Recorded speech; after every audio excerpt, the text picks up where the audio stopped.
વિદ્યાર્થી મિત્રો, good morning. ધોરણ 11 વાણિજ્ય વ્યવસ્થા અને સંચાલન, પ્રકરણ નંબર 3, ધંધાકીય સેવાઓ 2. વિદ્યાર્થી મિત્રો, પહેલા પ્રકરણમાં આપણે જોઈ રહ્યા હતા આર્થિક પ્રવૃત્તિ વિશે.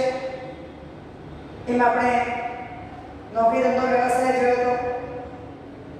એ પછી આપણે ધંધાકીય સેવાઓ 1 જોઈ, જેમાં આપણે વીમાની સેવા, ટપાલની સેવા, વાહન વ્યવહારની સેવા જોઈ.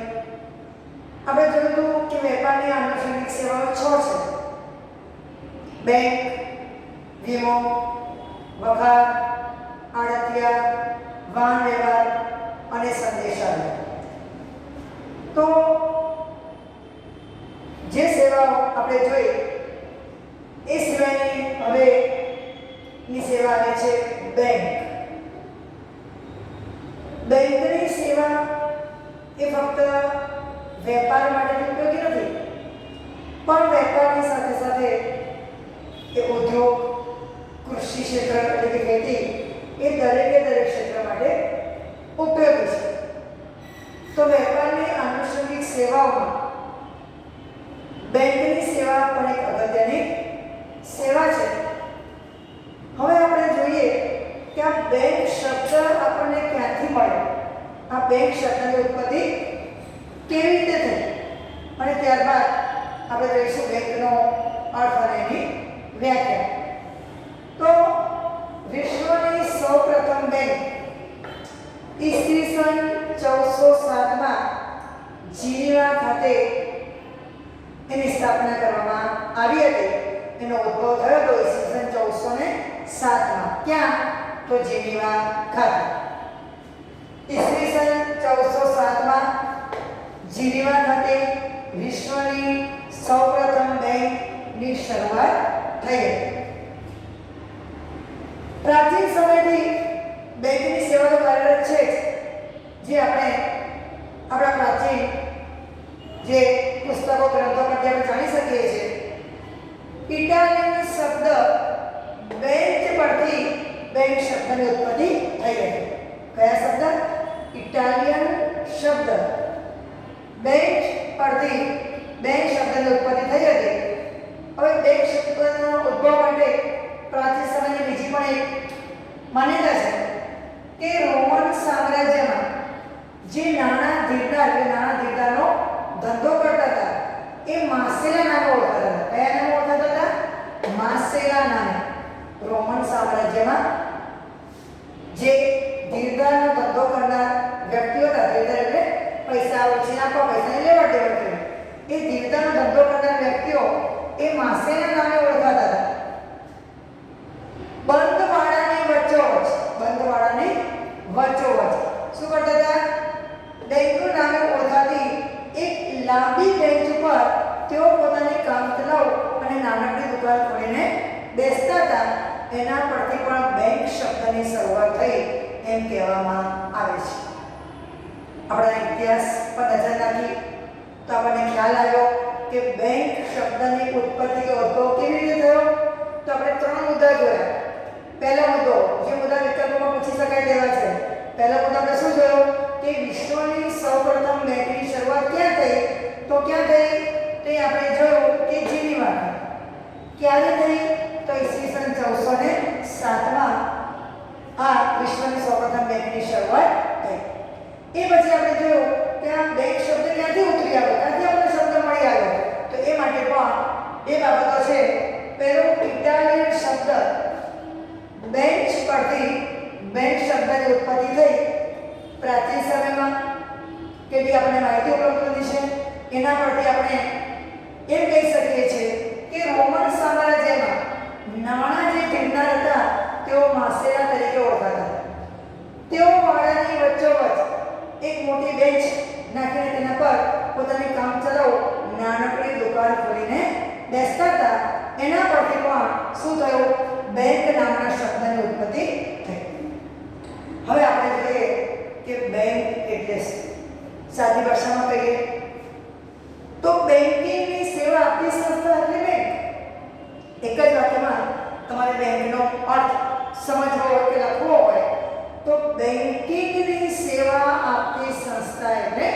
બેંક. બેંકિંગની સેવા જે સંસ્થા આપતી હોય શું કહેવાય? બેંક કહેવાય. હવે આપણે જોઈએ રિઝર્વ બેંકના મતે. રિઝર્વ બેંક શું કહે છે? તો રિઝર્વ બેંકના મતે માંગવામાં આવે ત્યારે તરત, માંગવામાં આવે ત્યારે તરત અથવા તો કોઈ નિર્ધારિત મુદતના અંતે પરત કરવાની શરત. માંગવામાં આવે ત્યારે તરત કે નિર્ધારિત સમયના અંતે શું કરવામાં આવે? નિર્ધારિત મુદત કે સમયના અંતે પરત કરવાની શરતે ધિરાણ કરવાના આશયથી, નાણાં પરત કરવાની શરતે કયા આશયથી? ધિરાણ કરવાના આશયથી કે હેતુથી બચતો એકત્રિત કરતી સંસ્થાને શું કહેવાય? બેંક કહેવાય. ફરી એકવાર, માંગવામાં આવે ત્યારે તરત કે નિર્ધારિત મુદતના અંતે પરત કરવાની શરતે, પણ કયા હેતુથી? ધિરાણ કરવાના હેતુથી. શું કરતી?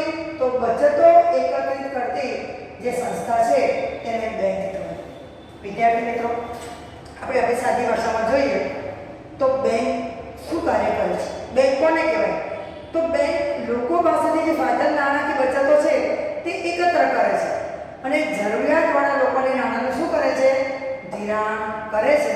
તેવી સંસ્થાને પણ બેંક કહેવાય. લોકો પાસેથી ફાજલ નાણાં બચતો સ્વરૂપે જે વિગત પડ્યા છે તે થાપણો તરીકે સ્વીકારે અને એ થાપણોનો જરૂરિયાતવાળા લોકોને શું કરે? ધિરાણ કરતી જે સંસ્થા છે તેને પણ આપણે બેંક તરીકે ઓળખીએ છીએ.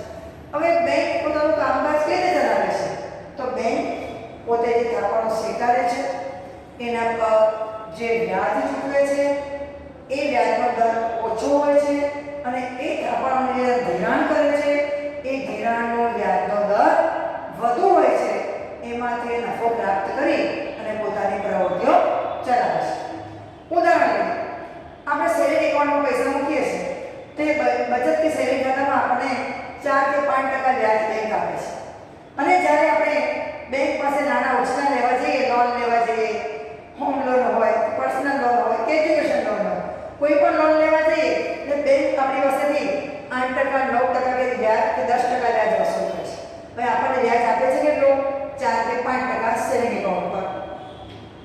પણ જ્યારે લોન લેવા જઈએ તો ત્યારે બેંક આપણી પાસેથી 8%, 9% કે 10% જે પ્રમાણે રિઝર્વ બેંકે નક્કી કર્યો એ ધારાધોરણ મુજબ બેંક આપણી પાસેથી વ્યાજ વસૂલ કરે છે.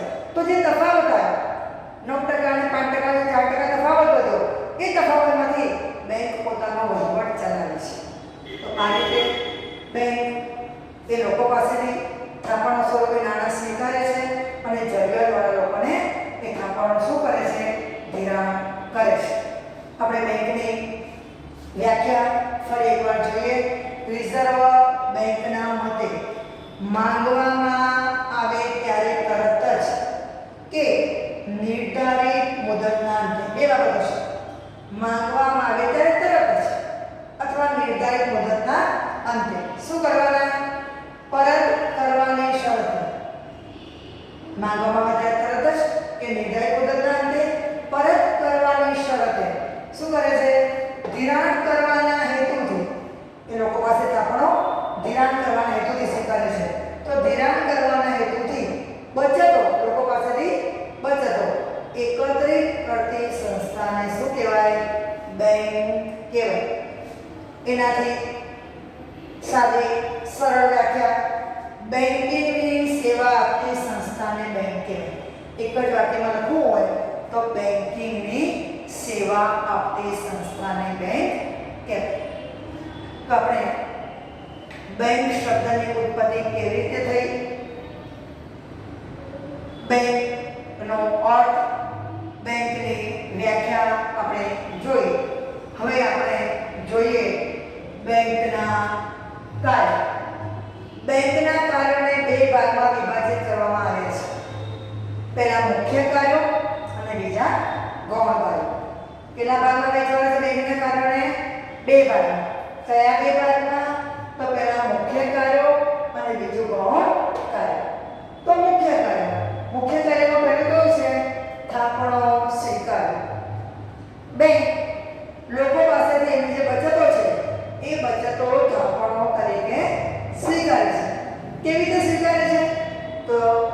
બેંકમાં ચાલુ ખાતું ખોલાવી શકીએ છીએ, બચત ખાતું ખોલાવી શકીએ, રિકરિંગ ખાતું, ફિક્સ ડિપોઝિટ, આવા અલગ અલગ જે બેંક ખાતાના પ્રકારો છે એ પ્રકારો દ્વારા બેંક લોકો પાસેથી તેમના જે ફાજલ નાણાં પડ્યા છે એ નાણાં કઈ રીતે તો થાપણો તરીકે સ્વીકારે છે. બેંકનું બીજું મુખ્ય કાર્ય શું છે? ધિરાણ કરવું. હવે બેંકની પોતાની પાસે જે મૂડી છે અથવા એ થાપણો તરીકે જે નાણાં સ્વીકાર્યા છે એ બેંક પોતાની પાસે મૂકી રાખતી નથી. જો મૂકી રાખે તો આપણને વ્યાજ ક્યાંથી આપે? આપણે બેંકમાં ખાતું ખોલાવ્યું, બેંક આપણને વ્યાજ આપે છે, તો બેંક આપણને વ્યાજ ક્યાંથી આપે? તો આપણે જે થાપણ સ્વરૂપે પૈસા મૂક્યા છે એનું બેંક શું કરતી હોય છે? ધિરાણ કરતી હોય છે. ધિરાણ કોને કરે છે? તો જે પણ જરૂરિયાતવાળો વર્ગ છે, વેપારી વર્ગ હોય, કોઈ વ્યક્તિને પર્સનલ લોનની જરૂર હોય, કોઈને હોમ લોનની જરૂર હોય, તો વિવિધ સ્વરૂપે બેંક એ નાણાંનું શું કરતી હોય છે? થાપણ સ્વરૂપે સ્વીકારેલા નાણાંનું બેંક ધિરાણ કરતી હોય છે. આ ધિરાણ કેવી રીતે કરે છે? તો લોન દ્વારા પણ કરે અથવા તો ઓવરડ્રાફ્ટ અને કેશ ક્રેડિટ દ્વારા પણ કરે. લોન દ્વારા ધિરાણ કરવું હોય તો લાંબા ગાળા માટે કે ટૂંકા ગાળા માટે બેંક જે તે વ્યક્તિ પાસેથી કોઈ પણ જાતની જામીનગીરી લઈ અને એના બદલે લોન આપતી હોય છે. આ લોન વિવિધ પ્રકારની હોય છે. હમણાં જોઈ ગયા કે હોમ લોન પણ હોઈ શકે, વાહન માટેની લોન પણ હોય, પર્સનલ લોન પણ હોય, એજ્યુકેશન લોન પણ હોય. તો આ સ્વરૂપે બેંક જરૂરિયાતવાળા લોકોને નાણાં પૂરા પાડી એટલે કે લોન દ્વારા ધિરાણ કરતી હોય છે.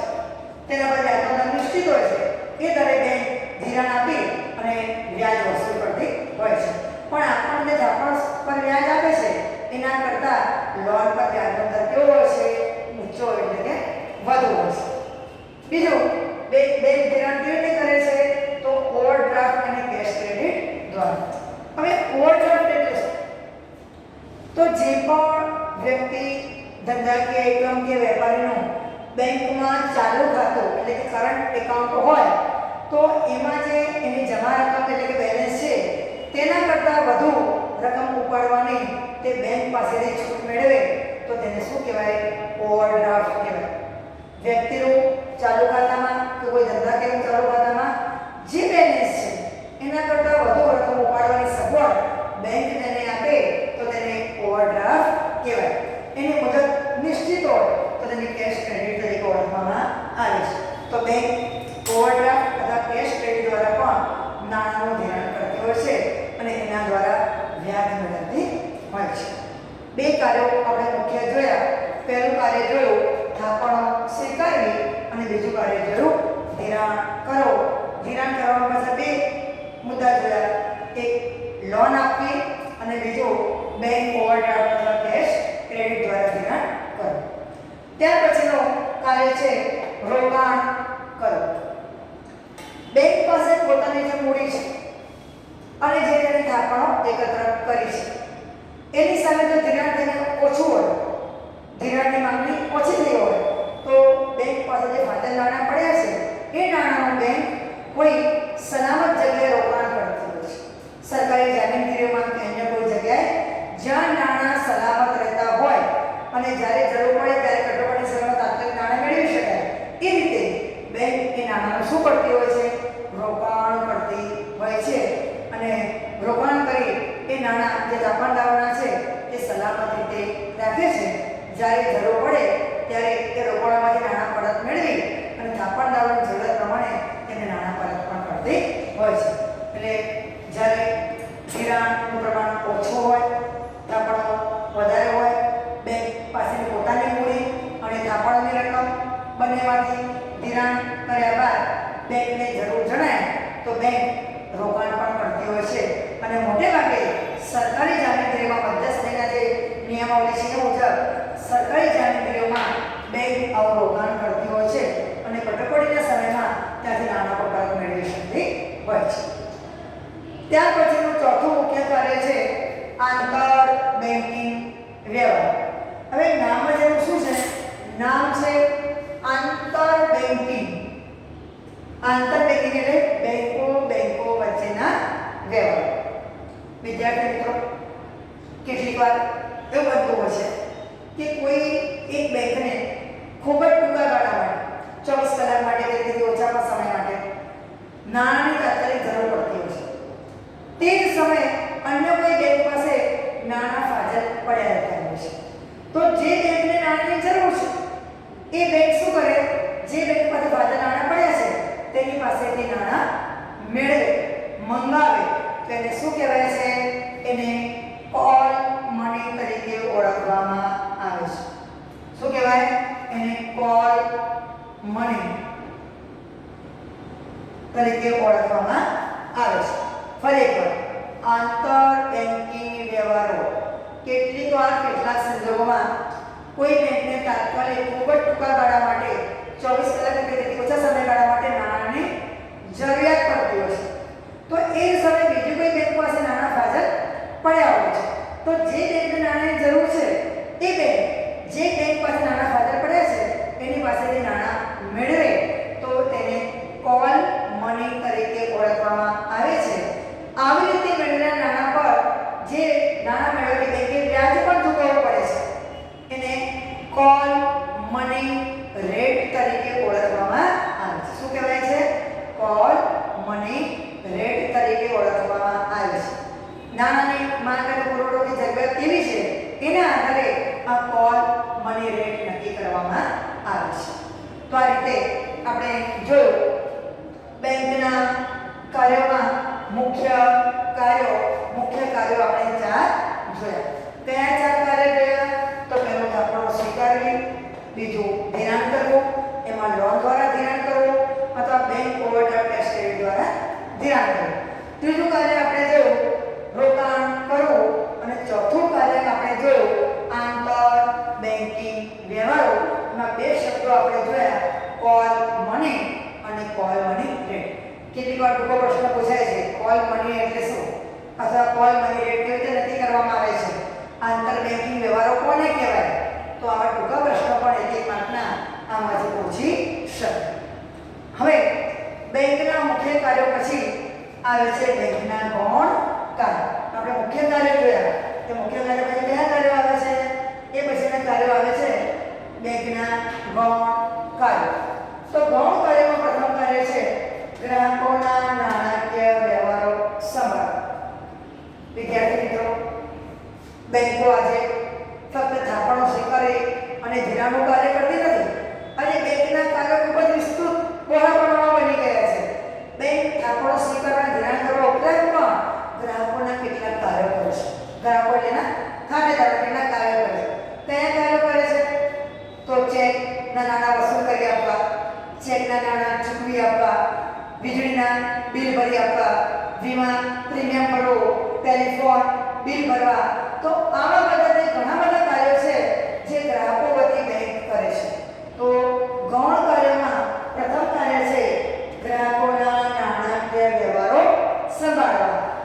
બેંકના જે ખાતેદારો છે, જો કેટલીક વાર ચેક એમના લેણદારો બેંકો પર વ્યક્તિ ચેક આપતા હોય છે, એ ચેક ક્લિયર કરવાનું કાર્ય બેંક કરે છે. ગ્રાહકોએ મળેલા ચેક બેંકમાં ભર્યા હોય તો ચેકના નાણાં વસૂલ કરી આપવાનું કાર્ય પણ બેંક કરે છે. પણ આ સિવાય પણ ઘણા બધા કાર્યો હમણાં આપણે જોઈ ગયા તે પ્રમાણે ગ્રાહકોના વીજળીના બિલ ભરવા, વીમાના પ્રીમિયમ ભરવા, ટેલિફોનના બિલ ભરવા, આવા બધા ઘણા બધા કાર્યો છે કે જે બેંક દ્વારા કરવામાં આવે છે. એ ગૌણ કાર્યમાંનું પ્રથમ કાર્ય છે. બીજું કાર્ય છે હુંડિયામણને લગતા વ્યવહારો.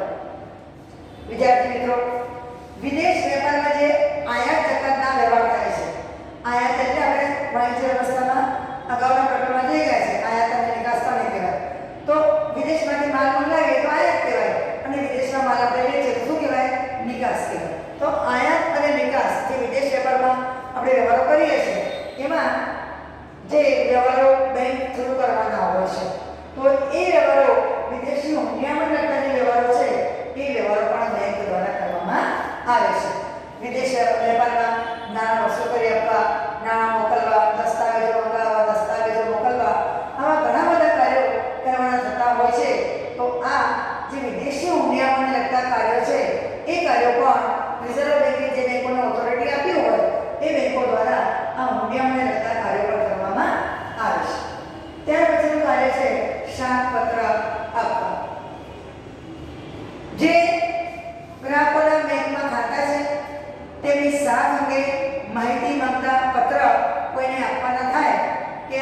વ્યક્તિનો બેંક સાથેનો વ્યવહાર યોગ્ય છે કે નહીં, એની ક્રેડિટ એટલે 7 અંગના જે પત્ર તૈયાર કરવાના થાય તો 7 પત્ર આપવાનું કાર્ય પણ બેંક દ્વારા કરવામાં આવે છે. ધારો કે કોઈ વ્યક્તિએ બેંકમાંથી લોન લીધી છે, હવે બીજી બેંકમાંથી લોન લેવા માંગે છે, તો એ બેંક આ બેંકમાંથી 7 પત્રની માંગણી કરે, વ્યક્તિ યા ગ્રાહકની ક્રેડિટ બેંકમાં કેવી છે તો એ માટે 7 પત્ર આપવાનું કાર્ય પણ બેંક દ્વારા કરવામાં આવે છે. ત્યાર પછીની જે એનું કાર્ય છે એ છે ટ્રાવેલર્સ ચેકઅપ. હવે ટ્રાવેલર્સ ચેક એટલે વ્યક્તિ જ્યારે બહારગામ જાય છે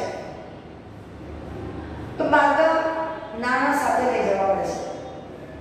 એ નાણાં બહાર લઈ જતી વખતે કેટલાક જોખમો રહેલા છે. નાણાં ખોવાઈ જાય, ચોરાઈ જાય, લૂંટાઈ જાય, તો એ માટે બેંક શું કરે છે, કોઈ પણ વ્યક્તિ બેંકમાંથી ટ્રાવેલર્સ ચેક મેળવી શકે. કયા ચેક મેળવી શકે છે તો કોઈ પણ વ્યક્તિ જો બેંકમાંથી મેળવવા માંગતી હોય તો એ ટ્રાવેલર્સ ચેક મેળવી શકે છે. એ ટ્રાવેલર્સ ચેક કેવી રીતે મેળવાય તો જે વ્યક્તિને બહારગામ રોકડા નાણાં લઈ જવા નથી એ પોતાના વિસ્તારને પોતાના બેંકમાં ખાતું હોય બેંકમાં જઈ અને બેંકમાં રોકડા નાણાં ભરે અથવા કોઈ પણ બેંકમાં જે રોકડા નાણાં ભરે અને બેંક મેનેજરને વિનંતી કરે કે મારે ટ્રાવેલર્સ ચેકની જરૂર છે તો નાણાં જમા કરાવી બેંક પાસેથી ટ્રાવેલર્સ ચેક મેળવે છે. એમાં પોતાની એને સહી નમૂનાની ત્યાં કરેલી હોય છે. એ જે પણ શહેરમાં કે જ્યાં પણ જાય ત્યાં જ્યારે પૈસાની જરૂર જણાય તો એ બેંકની અન્ય કોઈ પણ શાખામાં કે ટ્રાવેલર્સ ચેકને રજૂ કરી પોતાની સહી દ્વારા એ સહી ત્યાં કરી અને નાણાં મેળવી શકે છે. એટલે નાણાં લઈ જવાનું જોખમ તેને ઉઠાવવું પડતું નથી. પણ હવે આજના સમયમાં તો credit card, debit card, ATM વગેરેની સેવાઓ ઉપલબ્ધ હોવાને કારણે ટ્રાવેલર્સ ચેકનું ચલણ જે છે ઘટી ગયું છે. પણ જ્યારે આ બધી સુવિધા હતી નહીં થોડા વર્ષો પહેલાં જ્યારે ડિજિટલ પેમેન્ટ હતું નહીં તો એ વખતે જ્યારે કોઈ પણ વ્યક્તિએ ફરવા જવું હોય, ટ્રાવેલિંગ કરવા જવું હોય તો ત્યારે આ ટ્રાવેલર્સ ચેકનો ઉપયોગ કરવામાં આવતો હતો. બેંકમાં પૈસા અગાઉથી જમા કરી દેવાના, બેંક પાસેથી 500, 1000, 5000 એવા ટ્રાવેલર્સ ચેક મેળવવાના. જે તે શહેરમાં વ્યક્તિ જ્યારે પણ ફરવા જાય તો ત્યાંથી એ જે બેંકની જે તે શાખામાં એ ટ્રાવેલર્સ ચેક રજૂ કરી અને નાણાં રોકડા મેળવી લે. આવી જે બેંકની સેવા છે એ બેંકનું કાર્ય છે એ વિસ્તૃત પ્રમાણમાં ભૂતકાળમાં ઉપયોગમાં લેવાતું હતું. પણ આજનો સમય ડિજિટલ પેમેન્ટનો સમય આવી ગયો છે. આજે આપણે credit card, debit card, Google pay અથવા તો નેટ બેન્કિંગ, એટીએમ કાર્ડ વગેરે ઘણી બધી રીતે નાણાંની ચૂકવણી ગમે ત્યાં જઈ ત્યાં કરી શકીએ છીએ. તો આજના સમયમાં હવે ટ્રાવેલર્સ ચેકનું ચલણ ઘટતું ગયું છે. આ સેવા આપવા બદલ અમુક કમિશન બેંકને આપવું પડતું હતું અને કમિશન આપી અને નાણાં જમા કરાવી ટ્રાવેલર્સ ચેક મેળવવામાં આવતા. એ પછીની સેવા છે ડ્રાફ્ટની સેવા. ડ્રાફ્ટ એ એક બેંકે બીજી બેંકને જે તે વ્યક્તિને નાણાં ચૂકવવાનો કરેલ હુકમ છે. તમે કહેશો ડ્રાફ્ટ એટલે શું? ટૂંકમાં એને આપણે ડીડી તરીકે પણ ઓળખીએ છીએ. ડી એટલે ડિમાન્ડ ડ્રાફ્ટ. ડિમાન્ડ ડ્રાફ્ટને ડીડી તરીકે ઓળખીએ.